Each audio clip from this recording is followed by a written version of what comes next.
सदृश गोपिन प्रेम प्रकट कलयुग ही दिखायो। निरअंकुश अति निडर रसिक यश रस न गायो। दुष्टन दोष विचारे मृत्यु को उद्यम कियो। बारन बाको भयो गरल अमृत ज्यों पियो। भक्त निशान बजाय के काहू ते नाही लजी। लोक लाज कुल श्रृंखला तज मीरा गिरधर भजी। श्री राधे राधे। भक्तों, भगवान कहाँ वास करेंगे वनवास काल में, ये बात प्रभु ने स्वयं श्री वाल्मीकि ऋषि से पूछा था। तो उन्होंने बहुत से स्थान बताए थे। उसमें एक जगह बताई थी, गुण तुम्हार समझें निज दोषा, जे सब भांति तुम्हार भरोसा। प्रभु आप उसके अंदर वास करिए जो सारे गुणों को तुम्हारा समझते हो और सारी कमियों को अवगुणों को अपना मानते हो। गुण तुम्हार समझें निज दोषा, जे सब भांति तुम्हार भरोसा, और तुम्हारी कृपा पर पूरा विश्वास हो। तो ये है भक्त का स्वभाव। भक्तों कि भक्त जो कमी वाली बात जहाँ दिखलाई पड़ती है वो अपनी मान लेता है कि कमी मुझसे, मुझ में कमी है, गलती मुझसे हुई। अपनी गलती मान लेना एक बड़प्पन की बात है। भक्तों बहुत बड़ा दिल होता वही अपनी गलती मानता है, नहीं तो व्यक्ति दूसरे की गलती बताता है, अपने को निर्दोष बताता है। आप सुन रहे थे महान चरित्र मीराबाई जी का, जिसमें कल आपको बताया गया था कि मीराबाई भगवान का दर्शन कर रही थी। सर्वत्र कृष्ण ही कृष्ण दिख रहे थे और उन्होंने देखा कि उनके आवास के झरोखे के बाहर कृष्ण जा रहे हैं और वो बिल्कुल उसी के बाहर, जहां से जिस झरोखे के बाहर वो जा रहे थे प्रभु, उसी के बाहर मीरा भी कूद पड़ी थी। और भक्तों ये जो उस समय भोजराज जी सोचते कि मुझे नहीं छूना है मीरा जी को, उनकी सखियों को, सहेलियों को, सेविकाओं को बुलाते, तो उन सेविकाओं के आने के पहले मीरा जी बहुत गहराई में झरोखे के नीचे जमीन पर पत्थर पर गिर चुकी होती, जहाँ गिरने पर शरीर की रक्षा की संभावना नहीं थी। और यदि उनको बचाना है तो झरोखे से नीचे गिरने के पहले अपने हाथों से पकड़ लेना आवश्यक था। इसलिए दासियों को भी नहीं बुलाया और अपने वचन की रक्षा भी नहीं कर पाए।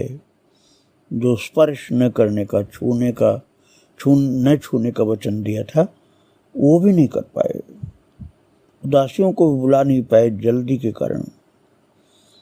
और महाराज दोनों भुजाओं से बलिष्ठता के साथ, बहुत मजबूती के साथ गिरती हुई मीरा को पकड़ लिया और उन्हें उठा करके अंदर लाए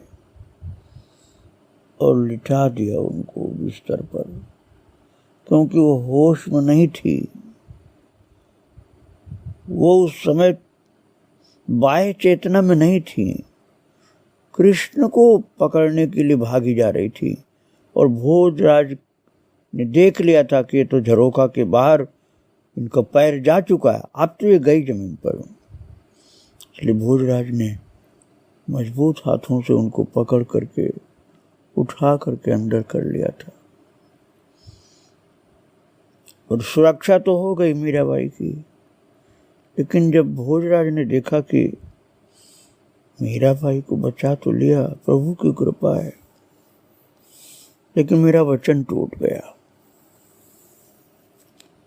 भोज झूठा तो सिद्ध ही हो गया, अपनी बात पर खरा नहीं उतरा, झूठा सिद्ध हो गया। भोजराज का हृदय भर आया और यही कहने लगे कि दंड भुगते बिना मैं निर्दोष कहाँ से हो पाऊंगा, और मेरे पास समय अब कम है, क्योंकि मुझे मृत्यु का समय दिखलाई पड़ रहा है। इसलिए आप कुछ दंड दीजिए मुझको, जिससे मैं निर्दोष हो जाऊं। मीराबाई ने कहा, आप दंड का कोई कार्य नहीं किए हैं, आपने मरते हुए मनुष्य को बचाने का पुण्य कार्य किया है। मैं तो मर जाती अभी झरोखे से नीचे गिर के, मुझे तो याद ही नहीं था कि मैं कहाँ जा रही हूँ। मेरी असावधानी से सब कुछ हुआ है। इस दंड ही किसी को मिलना हो तो मुझको मिलना चाहिए, आपको नहीं। महाराज भोजराज व्याकुल होकर के बोल पड़े, प्रभु ये निर्दोष हैं, इनका कोई अपराध नहीं। प्रभु ये आप दंड दीजिए तो मुझे दीजिए, इन निर्मल आत्मा को कभी भी नहीं सताना प्रभु। भोजराज की आंखों से आंसू गिरने लगे। मीराबाई ने कहा कि आप ऐसी छोटी बातों पर इतना रोएंगे तो कष्ट बढ़ जाएगा। वैसे ही आपको इतना घाव है शरीर में, विष बुझे धार से आप घायल हुए हैं, इसलिए श्वास चलाव किसी तरह नहीं हो रहा है। आप शीघ्र श्वास चलाव प्राप्त करें। बस इन बातों पर जिन पर चर्चा आप कर रहे हैं बाद में सोचा जाएगा। मीरा की बात सुन करके महाराज भोजराज को एक हंसी, सूखी सी हल्की हंसी कह सकते हैं आप, आई और बोले कि अब स्वास्थ्य लाभ कहाँ मैं कर सकता हूँ, अब तो मेरा आखिरी टाइम आ गया है। जो स्मशान है चित्तौड़ का, गंभीरी के तट पर स्मशान, अब तो वहीं स्वास्थ्य लाभ करेंगे। अर्थात अब आप स्वास्थ्य लाभ कहाँ, अब तो आखिरी टाइम है। भोजराज ने कहा कि मीरा जी से हाथ जोड़ करके, एक महान भक्ता के रूप में देखकर उनको, कि आपने मुझे क्षमा कर दिया तो मैंने आपको स्पर्श किया, आप मुझे मेरा कर्तव्य समझ करके मुझे पुण्य कार्य किया ऐसा बताते हुए आपने मुझे क्षमा कर दिया, मुझे आप दोषी नहीं मानते हैं। यही बहुत बड़ी बात है लाभ की, कि आप से मैं क्षमादान प्राप्त कर लिया, मेरा दोष कुछ नहीं ऐसा आप मानती हैं। मैं योग्य तो नहीं हूं कुछ मांगने के, कुछ कहने के, पर आज मैं कुछ आपसे निवेदन करना चाहता हूं। मीराबाई ने कहा, ऐसे आप क्यों कह रहे हैं, आप निवेदन मत करिए, आप बहुत महान हैं। मीराबाई ने भोजराज को कहा, आदेश दीजिए मुझको, मैं आपके आदेश का पालन करके प्रसन्न हो जाऊंगी।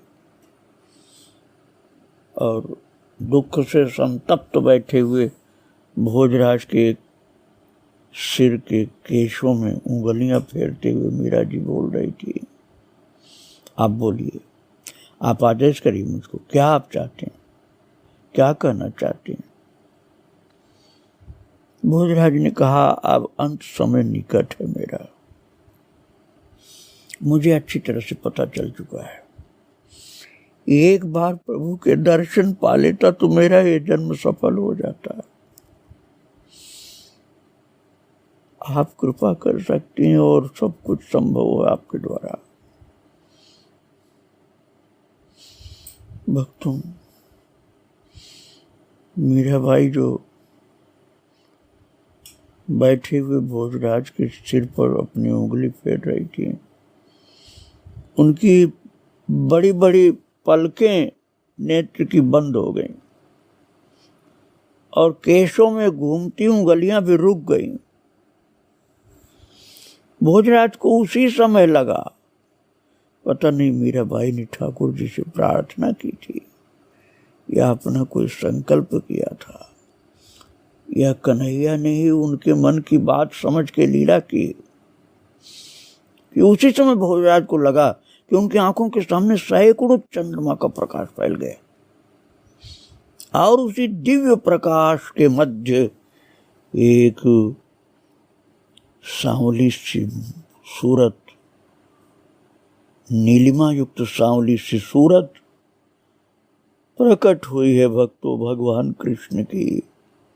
जैसे रूप का समुद्र हो वो सोलोनी मूर्ति, उस सांवली सी सूरत जब प्रकट हुई है उस दिव्य प्रकाश में भोजराज के नेत्रों के सम्मुख, तो नेत्रों में अथाह नेह भर करके बोली, भोज। वो कौन बोली? वो सांवली सी सूरत बोली, अर्थात कन्हैया बोले।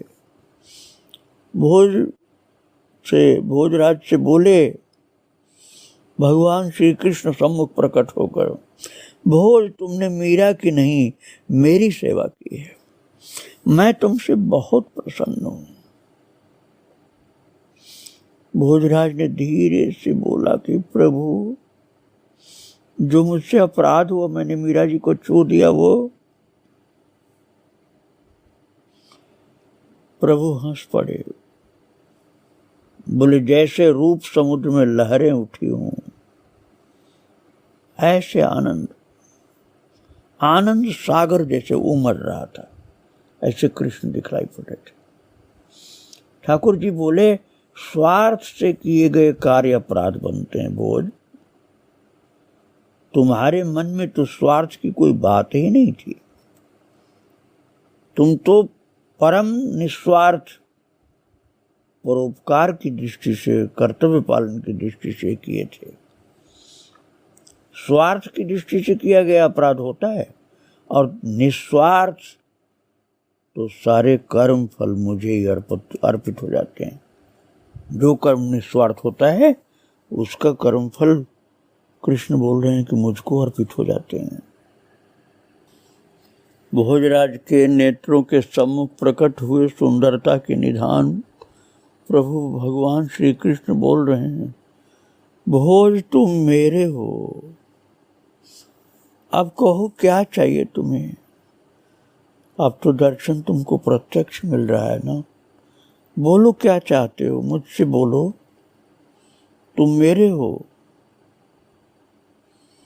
महाराज उस सुंदर से ठाकुर जी जो सम्मुख प्रकट हुए नेत्रों के सम्मुख, उस दिव्य प्रकाश के मध्य में उस मोहिनी मूर्ति ने दोनों हाथ फैला करके भोजराज को छाती से लगा लिया पकड़ करके। गोपाल ने भोजराज को अपने दोनों भुजाओं में पकड़ करके अपनी छाती से चिपका लिया और इतना आनंद आया कि आनंद के आवेग से भोजराज अचेत हो गए। आनंद की पराकाष्ठा में भोजराज की सहन शक्ति के बाहर का आनंद था, इसलिए भोजराज मूर्छित हो गए।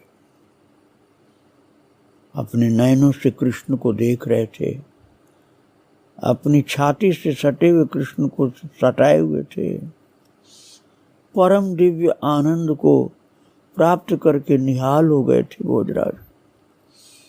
आनंद ही आनंद, लेकिन वो आनंद सहन नहीं हो पाया तो मूर्छित हो गए, बेहोश हो गए। और महाराज बहुत देर तक मूर्छित पड़े रहे। लगातार कृष्ण का दर्शन प्राप्त किया था, लेकिन भौतिक शरीर उस दिव्य आनंद को झेल नहीं पा रहा था, इसलिए वो बेहोश हो गए थे। और जब चेत आया तब उन्होंने हाथ बढ़ाकर तुरंत मीरा जी की चरण रज धरती से उठा करके, जहाँ वो खड़ी थी उसके बगल की चरण रज उठाए भोजराज ने और अपने माथे पर लगा ली और बोले, पारस तो लोहे को सोना बनाता है, पर आप तो ऐसी पारस हैं कि लोहे को भी पारस बना दिया। दोनों ही भक्त आनंद मग्न थे, मीरा जी भी और श्री भोजराज जी भी। भक्तों, भोजराज से छोटे भाई रतन सिंह प्रातःकाल भगवान की पूजा करके, महान आत्मा समझ करके, भाभी और भाई समझ करके मीरा जी और भोजराज का दर्शन करने के लिए रतन सिंह आए। उन्होंने सिर रख करके प्रणाम किया मीरा बाई को और भोजराज का भी चरण छू के प्रणाम किया और हाथ जोड़ के बोले, भैया घाव का क्या हाल है? आपकी आंखों से इतने आंसू क्यों गिर रही है? भोजराज ने बताया नहीं, लेकिन प्रेम विह्वल दशा में थे वो। बहुत मुश्किल से वाणी फूटी है, आंसू किसी तरह से रोकने का प्रयास कर पाए और अपने छोटे भाई रतन सिंह से बोले, भाई अब घाव का क्या हाल बताऊं? अब चला चली का टाइम आ गया। हाँ रतन सिंह, मैं तुमको तुम्हारी भाभी का भार सौंप रहा हूं।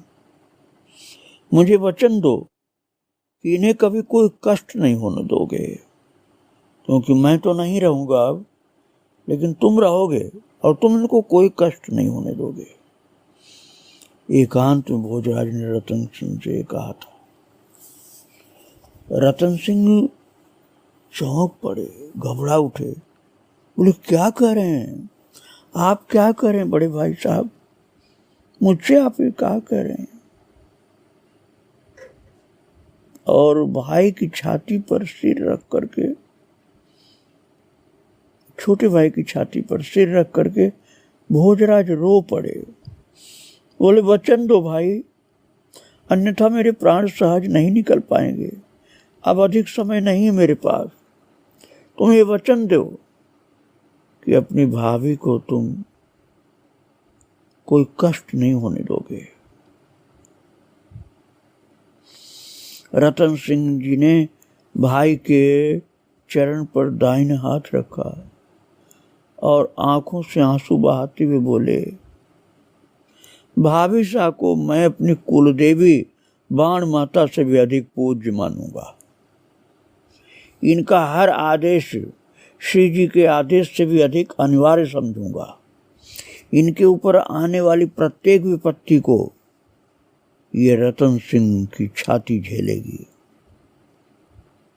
भोजराज ने हाथ बढ़ाकर भाई को छाती से लगा लिया और भक्तों, भोजराज को मन में बड़ा संतोष हुआ कि मेरे कर्तव्य को रतन सिंह अब संभालेगा। मैं तो अब नहीं जीवित रह पाऊंगा।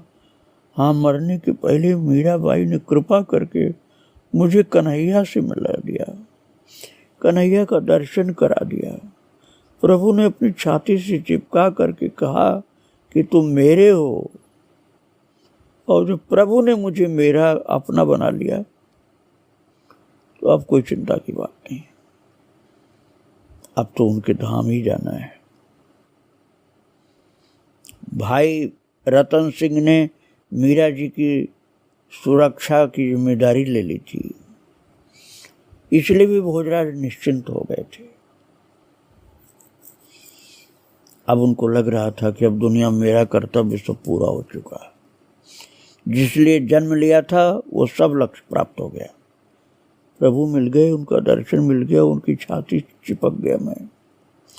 एक महान सक्त, महान भागवत भक्त मीराबाई की सेवा में ही जीवन पूरा हो गया। इसलिए इस जीवन का अब जो भी कुछ दायित्व था वो पूर्ण हो चुका है। और भक्तों, कृष्ण की उसी मंगलमय छवि को, जिसको देखा था उन्होंने अपनी आंखों के सामने, उसी मंगलमय छवि को भोजराज अपने हृदय में सजोए हुए उसी का चिंतन करते करते करते करते एक हल्की सी मुस्कान दिखलाई पड़ी उनके मुख पर, जैसे वो कृष्ण का दर्शन कर रहे हों। और कृष्ण की छवि हृदय में बसाए हुए, कृष्ण का नाम अधरों पर लिए हुए मीराबाई के आशीर्वाद को प्राप्त भोजराज ने शरीर छोड़ दिया।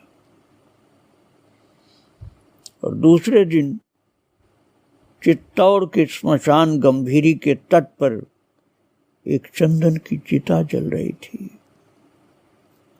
राजमहल और नगर में हाहाकार व्याप्त था। यहां तक कि उन महान भक्त के वियोग को मीराबाई ने भी ऐसे देखा है कि नेत्रों से आंसू की झड़ी लग गई। यद्यपि उनको कोई ममता, मोह, आसक्ति नहीं थी, लेकिन एक भक्त की विदाई हुई है, इस कारण से उनके नेत्रों से आंसू की झड़ी लग गई।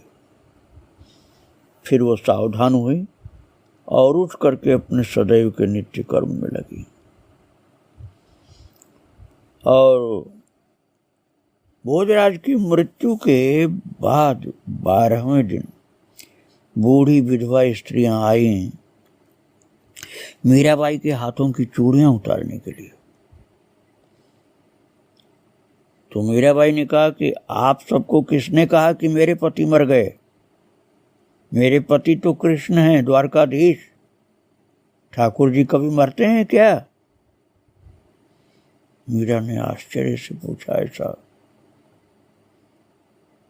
तो जो बूढ़ी विधवा स्त्रियां आई थी 12वें दिन, वो बोली कि क्या भोजराज आपके पति नहीं थे? फिर क्या थे आपके? ऐसा बचपना अच्छा नहीं लगता है। भाई साहब हुकुम, आप उनके साथ ही तो चित्तौड़ में आई थी। तो मीराबाई जी बोली, वे तो मेरे मित्र थे, भोजराज जी मेरे मित्र थे, पति नहीं थे। पति तो मेरे द्वारकाधीश हैं, वो तो कभी नहीं मर सकते, अमर हैं। हाँ, वो मेरे मित्र थे भोजराज, इसलिए वे ले आए तो मैं आ गई थी। अब आप लोग वापस भेजेंगे तो मैं चली जाऊंगी, पर पति के रहते मैं चूड़ियां क्यों उतारूं? और ये बात महाराणा तक पहुंची भक्तों। तो सुनकर एक बार तो भी भरना गए, किंतु रतन सिंह ने निवेदन किया कि भाभी साहब आरंभ से ही फरमाती थी कि उनके पति ठाकुर जी हैं। अब आज उन्होंने नया क्या कह दिया कि सब लोग बौखलाए फिर रहे हैं? यदि वे चूड़ियां नहीं उतारना चाहती तो जबरदस्ती करने की आवश्यकता नहीं है, क्योंकि भाभी साहब ने अर्थात भाभी जी ने अपने प्रियतम, अपने पति कृष्ण को ही सदा बताया था। और महाराज उनकी बात पर, रतन सिंह की बात पर महाराणा सांगा ने फिर मौन साध लिया। पिताजी भी थे, महाराजा भी थे, महाराणा सांगा। तो महाराणा सांगा जो थोड़ा नाराज हो रहे थे कि बहू कैसी है कि मेरा बेटा मर गया, अर्थात उसका पति मर गया और चूड़ी नहीं उतार रही। लेकिन जब उन्होंने बतलाया रतन सिंह ने कि भाभी साहब तो प्रियतम मानती थी, पति मानती थी भगवान द्वारकाधीश को, तो क्यों चूड़ी उतारे हैं? भगवान थोड़े मरते हैं कहीं।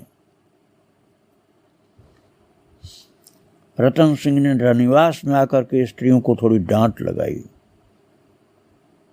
कि भगवान द्वारकाधीश जिसके पति हैं वो चूड़ी क्यों उतारेगी, तुम लोग क्यों शोरगुल कर रही हो। तो महाराज रतन सिंह की बात जिसने भी सुना वो आश्चर्य में डूब गया। स्त्रियों में तो महाराज रतन सिंह के सामने नहीं, लेकिन अलग से थू थू होने लगी मीरा जी के लिए। और मीरा जी कई लोगों की दृष्टि में उपेक्षिता हो गई, कई लोगों की दृष्टि में घृणिता हो गई। ये घर की बात है उनके, अर्थात चित्तौड़ की बात है, किंतु बाहर समाज में, विशेष रूप से संत समाज में मीरा जी का मान बढ़ने लगा, मान बढ़ता गया। यहाँ तक कि पुष्कर आने वाले संत मीरा जी के दर्शन सत्संग के बिना अपनी यात्रा अधूरी मानने लगे कि जब हम पुष्कर पहुँचे हैं तो हमें मेड़ता जाना होगा और मेड़ता में जाके मीरा जी का दर्शन करना है, नहीं तो हमारी यात्रा अधूरी है। मीरा जी के सरल सीधे सादे किंतु मार्मिक भजन जन साधारण के मानस को खींच लेते थे भक्तों।